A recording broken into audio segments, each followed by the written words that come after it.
ہوا جو سفر کربلا، صبر حسینی دیکھ کر دشمن بھی جھک گئے۔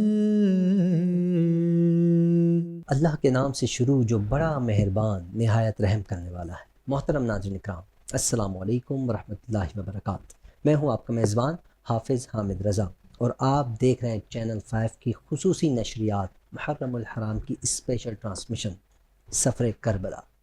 ناظرین، یہ سفر کربلا منسوب ہے عظیم ہستیوں سے، عظیم شخصیات سے۔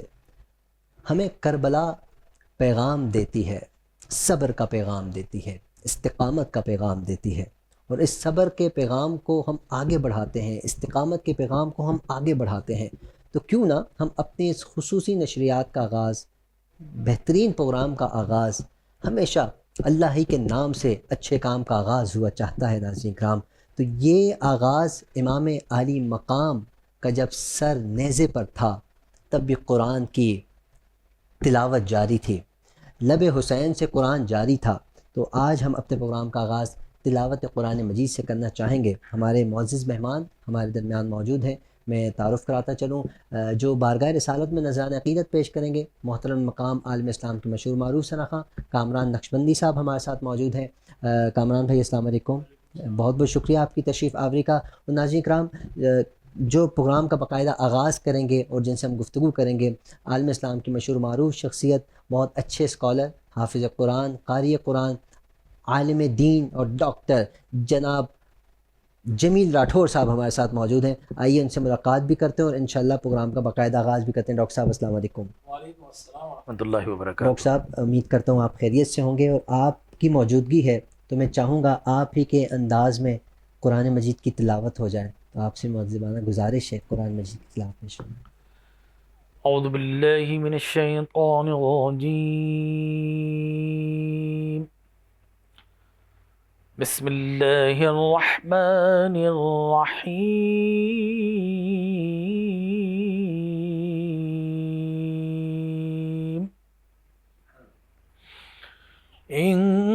انما يريد الله ليذهب عنكم الرجس أهل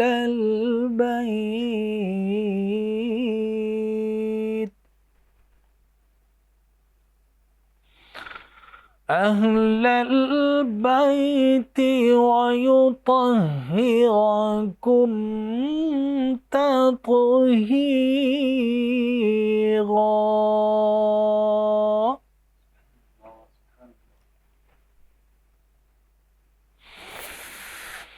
إنما يريد الله ليذهب عنكم الرجس أهل البيت ويطهركم تطهيرا۔ صدق اللہ العظیم۔ اللہ تبارک و تعالی جل وعلا سورہ احزاب میں ارشاد فرماتا ہے کہ اے اہل بیت اطہار، اللہ یہ ارادہ فرما چکا ہے اے نبی کے گھر والوں کہ ہر ناپاکی کو، ہر نجس چیز کو اور ہر رجس کو تم سے دور کر کے تمہیں پاک و صاف اور طیب و طاہر بنا دے۔ وآخر دعوانا الحمدللہ رب العالمین۔ سبحان اللہ، ماشاء اللہ، احسنتا ڈاکٹر صاحب، آپ کی خوبصورت آواز میں قرآن مجید و فرقان حمید سننے کی سعادت حاصل کی۔ جیسا کہ ناظرین آپ جانتے ہیں آج 9 محرم الحرام ہے۔ 9 محرم الحرام وہ دن جب میدان کربلا میں حق و باطل، یہ کشمکش، یہ کسی اختتام کی جانب جانے والی ہے۔ ناظرین، دراصل یہ اختتام نہیں ہے، یہ آغاز ہے، حق کا آغاز ہے۔ ناظرین کرام، حق جہاں جاتا ہے چھا جاتا ہے۔ ناظرین کرام، باطل کے آگے ہمیشہ حق ہی بلند مقام حاصل کرتا ہے، اور یہ بلند مقام حاصل کرنے کے لیے اہل بیت عظام خانوادہ رسول صلی اللہ علیہ وآلہ وسلم ہی ہمیں ہمیشہ نمایاں نظر آتا ہے۔ ناظرین کرام، 9 محرم الحرام کو میدان کربلا میں کیا مارکہ پیش آیا، میدان کربلا میں کس انداز میں قربانیاں پیش کیں، کس انداز میں امام علی مقام نے کوفیوں سے، لشکر یزید سے کس انداز میں خطاب کیا، کیا باتیں کیں، آج ہم یہ جاننے کی کوشش کریں گے۔ اور بھی بہت سے سوالات جو آپ کے ذہن میں ہیں وہ مجھ تک پہنچ جاتے ہیں۔ ناظرین کوشش کریں گے کہ وقت کے ساتھ ساتھ سوالات بھی رکھیں، کیونکہ ہم تو حسینی ہیں، حسینی جذبہ ابھارتا ہے علی کے نام کا نعرہ، یزیدیوں کو پچھاڑتا ہے علی کے نام کا نعرہ۔ یقیناً ناظرین حسین کل بھی زندہ تھے، حسین آج بھی زندہ ہیں، حسین تا قیامت زندہ رہیں گے، اور یزید کل بھی مردہ تھا، یزید آج بھی مردہ ہے، اور یزید تا قیامت مردہ آباد ہی رہے گا۔ ہم اپنے پروگرام کو آگے بڑھاتے ہیں۔ ڈاکٹر صاحب، میں پہلا سوال میں چاہوں گا کہ جو ہمارا ٹاپک ہے اس تک پہنچنے کے لیے یہ سوال بہت ضروری ہے کہ میدان کرب و بلا میں جنگ کا ایک سما ہے، مارکہ ہے، لیکن جو یزیدی لشکر ہے ہزاروں کی تعداد میں ہے، جو امام علی مقام ہے چند افراد ہیں، چند وہ بھی مقدسات ہیں، تو کیا فرماتے ہیں، کیا ارشاد فرماتے ہیں کہ کس انداز میں یہ میدان کربلا میں تشریف لے کر گئے اور کس انداز میں خطبہ ارشاد فرمایا، بتائیے۔ بسم اللہ الرحمن الرحیم، الصلاۃ والسلام علیکہ یا رسول اللہ وعلی آلہ و اصحابہ حبیب اللہ۔ سب سے پہلے میں چینل 5 کو مبارکباد پیش کروں گا کہ اتنی عظیم ہستیوں کے شہادت کے موقع پر انہوں نے یہ خوبصورت محفل سجائی، اور حامد رضا آپ ماشاء اللہ بڑا اچھا آپ نے انٹرو دیا، آغاز فرمایا۔ دیکھیے امام علی مقام جب عازم کربلا ہوئے تو سارے صحابہ کرام جتنے بھی وہاں پر موجود تھے وہ سب آپ کو روک رہے تھے، ٹھیک ہے، اور آپ ظاہر ہے کہ جنگ کے لیے نہیں جا رہے تھے، لیکن وہ کیوں روک رہے تھے؟ وہ اس لیے اگر جنگ کے لیے جاتے تو وہ خود بھی ساتھ جاتے، وہ روک اس لیے رہے تھے، انہیں پتا تھا کہ یہ سفر کانٹوں سے اور سنگریزوں سے بھرا ہوا ہے، اس سفر میں جان کا خطرہ ہو سکتا ہے، عزت اور آبرو کا خطرہ ہو سکتا ہے، اس لیے کہ جن لوگوں کی طرف جا رہے ہیں وہ بے وفا ہیں، وہ وفا کبھی انہوں نے نہیں کی، وہ وفا نہیں کریں گے، وہ جانتے تھے، اور یہ صاحب پیکر وفا تھے، لہٰذا وہ سارے کے سارے روک رہے تھے۔ اور حفظ ما تقدم پہ طور پر آپ نے اپنے چچا زاد بھائی مسلم بن عقیل کو بھیجا کہ جاؤ جا کر وہاں کا سنیریو دیکھو۔ تو وہاں پر نعمان بن بشیر جو ہے وہ صحابی رسول تھے، ٹھیک ہے نا، اور وہ وہاں کے گورنر تھے، لیکن جو کوفی تھے انہوں نے لکھا کہ بھائی تیری حکومت خطرے میں، حسین ابن علی پہنچنے والے ہیں، اس سے پہلے انتظام کر لو۔ سارے کے سارا کوفہ ان کے ہاتھ پر بیعت کر رہا ہے، تو راتوں رات اس نے ایسے قاتل کو، سفاک کو بھیجا یزید نے، جو کسی بھی طریقے سے امام حسین کو روک سکے، مسلم بن عقیل کو شہید کر سکے، لہٰذا یہ تدبیر یزید کی تھی، اور کام ابن زیاد آیا۔ تو ابن زیاد راتوں رات وہاں پر پہنچا، اور اس نے پھر سفاکیت کے ساتھ مسلم بن عقیل اور آپ کے جتنے آبان و انصار جو ساتھ رہ گئے ان کو سب کو شہید کیا، آپ کے میزبان جو ہے ہانی بن عروہ کو شہید کیا، اور دیگر لوگوں کو شہید کیا، اور عالم یہ تھا کہ 70,000 کے قریب لوگ آپ کے ہاتھ پر بیعت کر چکے تھے۔ 70,000 اللہ اکبر۔ اور پھر آپ جب کوفہ کے محل تک پہنچے، اور ابن زیاد سے آپ کا خطاب بھی بڑا مشہور تھا، آپ نے کیا اور پلٹ کر دیکھا تو وہاں چند ہزار رہ گئے، نماز عصر پڑھی تو کچھ اور کم ہو گئے، مغرب پڑھی تو 70,000 میں فقط 7 رہ گئے، اللہ، اور پھر تھوڑا دور چلے وہ 7 بھی ساتھ چھوڑ گئے۔ اب مسلم بن عقیل اس دیار غیر کے اندر اتنے تنہا ہے، اور میں اس لیے کہتا ہوں کہ میرا حسین تو آج بھی کربلا میں، بے شک بے شک۔ اللہ اکبر۔ یہ وہ تھے جنہوں نے قسمیں کھائی تھی، جھوٹے وعدے کیے تھے، حلف دیے تھے، عہد دیے تھے، سب بھول گئے، اور وہ جو اپنے حلف سے غداری کرتے اس سے بڑھ کر غدار کون ہوگا؟ چنانچہ حلف سے غداری کرتے ہوئے امام کے ساتھ بے وفائی کی، اور اس دوران مسلم بن عقیل لکھ چکے تھے جی کہ آپ یہ چلے آئیں، پہنچ چکا تھا، جی خط پہنچ چکا تھا، آپ وہاں سے مکہ سے چل پڑے تھے، لہٰذا حرمت کعبہ کو بچانا مقصود تھا، اس لیے عجلت میں وہاں سے چلے، بے شک۔ اور آپ جیسے ہی آگے پہنچے ہیں وادی طے کے اندر، تو وہاں پر حر بن یزید 1,000 کا لشکر لے کر پہلے سے وہاں پر موجود تھے، ٹھیک ہے نا، انہوں نے امام علی مقام کو گھیر لیا، اور پھر اس کے بعد تھوڑے دن کے بعد ابن سعد 4,000 کا لشکر اور لے آیا، پھر شمر ذی الجوشن بھی آ گیا۔ تو آپ یہ دیکھیے کہ جو ظالم ہوتا ہے نا کتنا بزدل ہوتا ہے، کہ 72 نفوس کے لیے انہوں نے کیا بھیجا؟ ہزاروں کا لشکر. وہ بھائی 72 کے مقابل 200 300 400 بھیج دیتے, 500 بھیج دیتے, 1000 بھیج دیتے. یہ ہزاروں کا لشکر 20 سے 25 ہزار بعض کتابوں میں اس سے بھی زیادہ کبھی ہے. تو اتنا لشکر کیسے بھیج دیا 72 نفوس کے لیے؟ اس لیے بھیجا جانتے انہیں پتا تھا کہ وہاں پر شیر خدا کا جہو لہو جو ہے وہ بول رہا ہے, امام حسین کی رگوں میں دوڑ رہا ہے, وہ حیدر کرار ہے, وہ خیبر کا قلعہ اکھاڑ کر پھینک دیتے ہیں, اور وہ چلانے والا اللہ کا شیر ہے, اور جو ان کے ہاتھوں میں تلوار ہے وہ ذوالفقار ہے. لہذا انہیں معلوم تھا, لہذا جو ظالم ہوتا ہے وہ بزدل ہوتا ہے. اتنا بڑا لشکر بھیجا امام علی مقام کے مقابلے میں. لیکن یہاں پر بتانے کا مقصد یہ ہے کہ دیکھیے اب قرآن مجید برہان رشید کی آیات ہیں کہ جو میں نے ابھی تلاوت کی, انما یرید اللہ لیذھب عنکم الرجس اہل البیت ویطہرکم تطہیرا. بے شک اب امام علی مقام سے نیگوسیشن ہو رہی ہے, ٹھیک ہے نا. حر بن یزید ریاحی وہ امام علی مقام کے پیچھے نماز پڑھ رہا ہے. اسی طریقے سے ابن سعد آ گیا, ٹھیک ہے نا, اس کو لالچ دیے ابن زیاد نے, تجھے تے کی گورنری مل جائے گی, فے کی گورنری مل جائے گی, ٹھیک ہے نا. تو وہ اس لالچ میں آ گیا. اور اسی طریقے سے بہت سارے لوگ مختلف لالچوں میں تھے, اور کچھ ایسے بھی تھے شمر ذی الجوشن جیسے, جن کا تعلق ام البنین کے قبیلے سے تھا, جو حضرت علی کی زوجہ مبارکہ, اور جن کے بیٹے یہاں پر کربلا میں شہید ہوئے, ٹھیک ہے نا. اور بعض روایات میں کہ ان کی نسبت بھائی کی ان کے ساتھ, ٹھیک ہے نا. تو وہ ایسے عالم میں یہ سارے کے سارے جو پہنچے ہیں سفاک ترین قاتل, یہ ہمیشہ سے بے وفا بھی تھے, اور یہ لالچی بھی تھے, اور یہ غدار بھی تھے, ٹھیک ہے نا. اگر یہ کہہ دیا جائے کہ وہ سارے کا سارا لالچی ٹولہ تھا, میرے خیال سے یہ غلط نہ ہوگا. یہ غلط بالکل نہیں ہے, لیکن میں آپ کو بتاؤں, دیکھیں یزیدی لشکر میں مختلف قسم کے لوگ تھے. ایک تو وہ ہوتا ہے جو اپنے آپ سے غداری کرے, یعنی اپنے آپ سے غداری کا مطلب ہے اپنے آپ کو بھول جائے, ٹھیک ہے. دوسرا وہ ہوتا ہے جو اپنے گھر والوں کو بھول جائے, گھر والوں کا غدار ہے. تیسرا اپنے دوستوں کا غدار ہے. چوتھا اپنے محلے کا غدار ہے. پانچواں اپنے ملک کا غدار ہے. اور چھٹا اپنے نظریات کا غدار ہے. اور یہ جو نظریات کا غدار ہوتا ہے نا, یہ اتنی سنگین غداری ہے کہ وہ انسان نما حیوان بن جاتا ہے, بلکہ شیطان سے بھی شاید آگے ہی کہیں نکل جائے. اس لیے کہ جس نظریات کی خاطر وہ جیا اور مرا, اسی نظریات سے اس نے غداری کر دی, لہٰذا اب اس کے پلے کچھ نہیں بچا. لہٰذا اب یزیدی لشکر کو اس سنیریوں کے اندر اگر پرکھے, ٹھیک ہے نا, تو وہاں پر مختلف لوگ تھے. کچھ توان کرہن جبرن, ٹھیک ہے نا, یزید کے لشکر میں تھے. دوسرے طمعن اور طبعن تھے.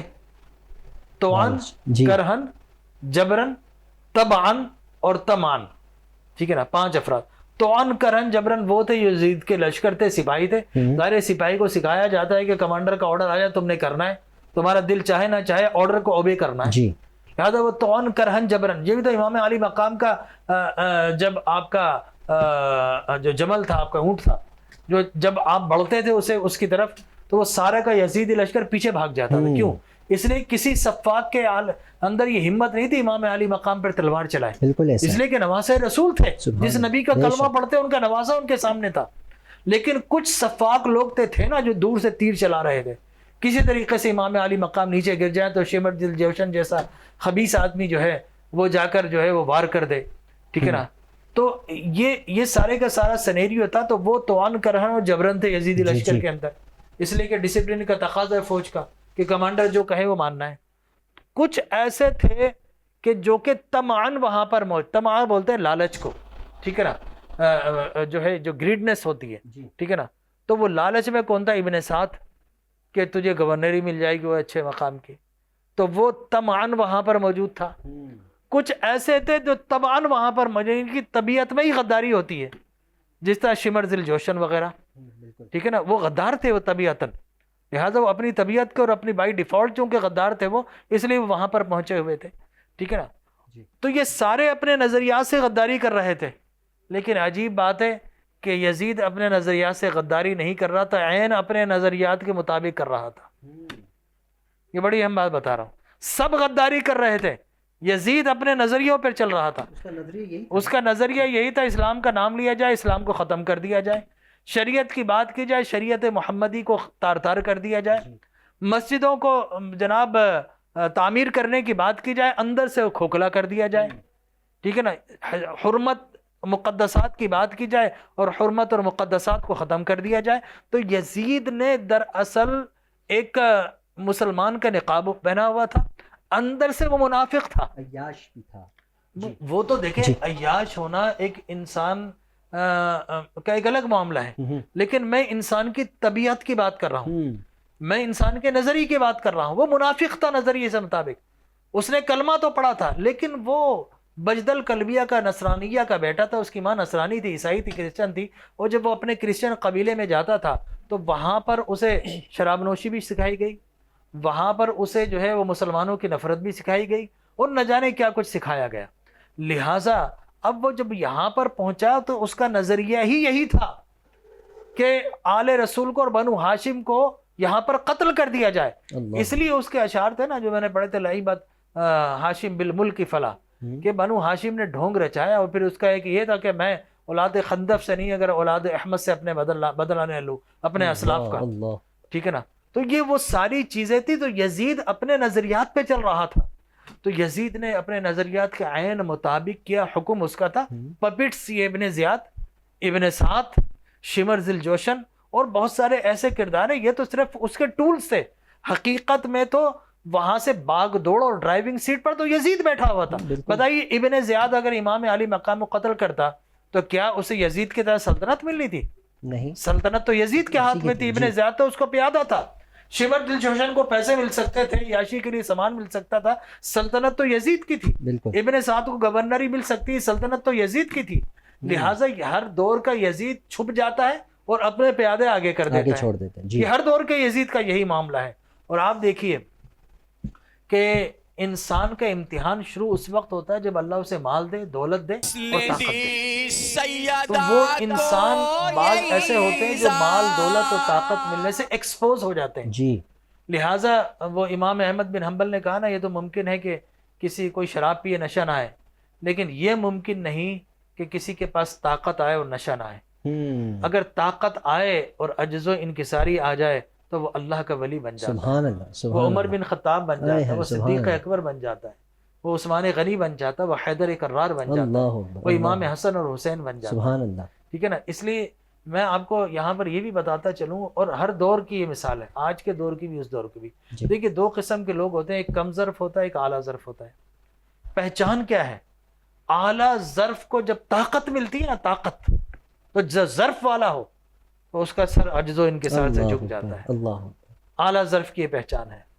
اور جب طاقت چلی جاتی ہے کم ظرف، تو وہ میں اعلیٰ ظرف کی بات کر رہا ہوں. اعلیٰ ظرف وہ ہوتا ہے طاقت مل جائے تو جھک جاتا ہے، جس طرح درخت پر پھل ہو وہ جھک جاتا ہے، ٹھیک ہے نا. اور جو تنہا ہو، جس پر پھل نہ ہو، وہ اوپر کی طرف اکڑ ہو جاتا ہے.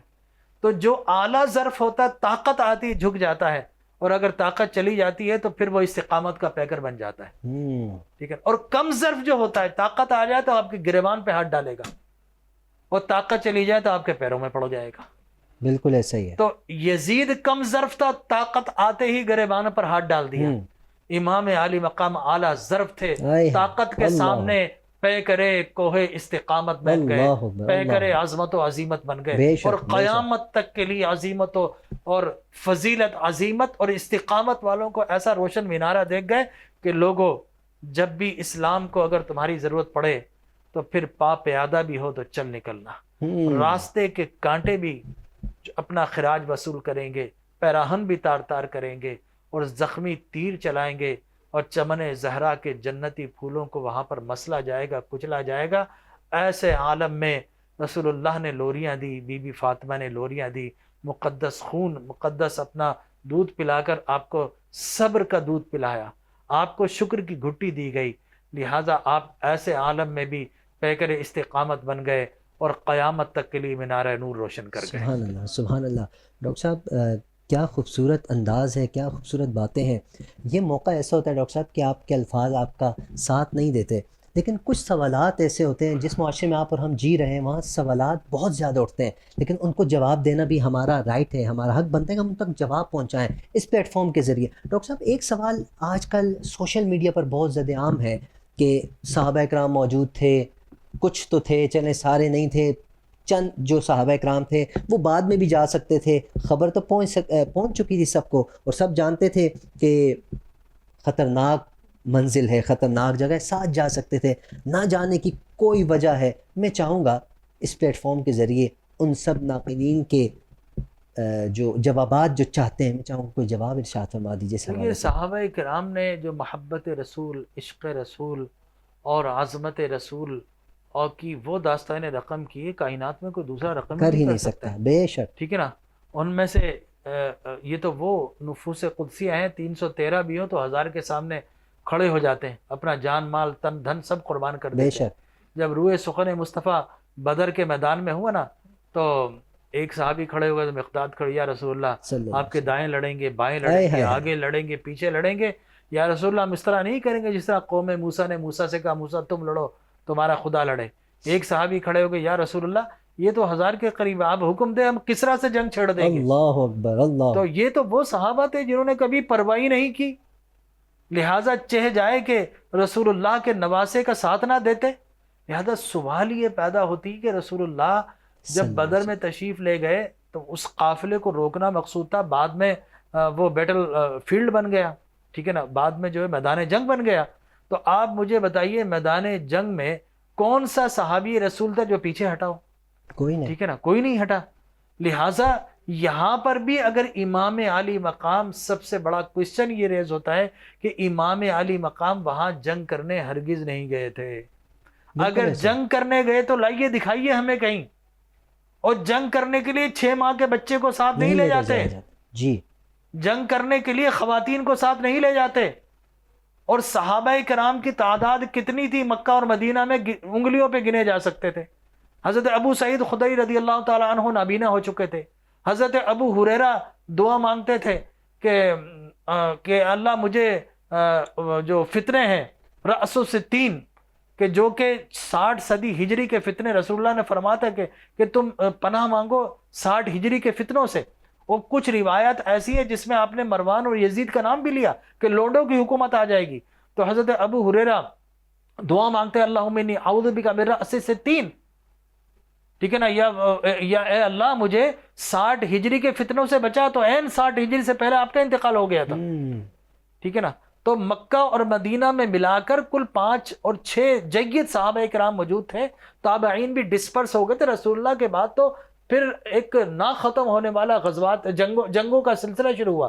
غزوات تو رسول اللہ جس میں شریکوں سے کہا جائے گا، جنگوں کا سلسلہ، کچھ بارڈر پہ تھے، کچھ اسلام پھیل گیا تھا، کچھ وہاں کچھ یہاں۔